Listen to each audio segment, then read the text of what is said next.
127 కోట్ల మంది వానరులు మహావీరులైనటువంటి వారు రామలక్ష్మణులతో కలిపి పడిపోయారు. ఒక్క వానరుడంటే ఒక్క వానరుడు యుద్ధభూమిలో లేచి తిరుగుతున్నవాడు లేడు. ఇంద్రజిత్ శక్తి తెలుసు కాబట్టి విభీషణుడు వెళ్ళిపోయాడు, దొరకలేదు. స్వామి హనుమ ఏ అస్త్రము చేత బంధింపబడదు కాబట్టి హనుమ ఒక్కరే ఉన్నాడు.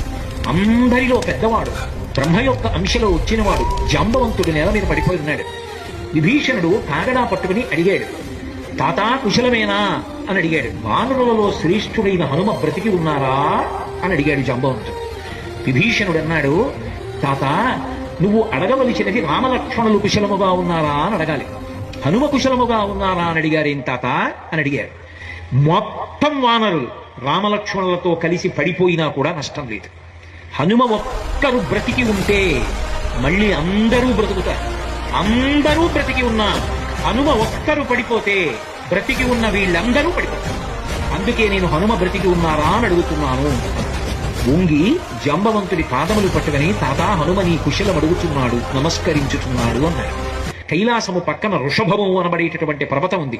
అక్కడ పరమశివుడు తన యొక్క త్రిశూలాన్ని ధనస్సుని నిలబెడతాడు. అక్కడే ఆదిశేషుడు ఉంటాడు. 2 పర్వతముల మధ్యలో ఓషధీ పర్వతం ఉంది. ఆ ఓషధీ పర్వతంలో 4 ఓషధులు ఉన్నాయి. మృత సంజీవని, విశల్యకరణి, సువర్ణకరణి, సంధానకరణి అని 4 ఉన్నాయి. ఆ 4 ఓషధులు తీసుకురావాలి. నువ్వు వెంటనే ఆ ఓషధులు తీసుకొస్తే వానరులు బ్రతుకుతారు.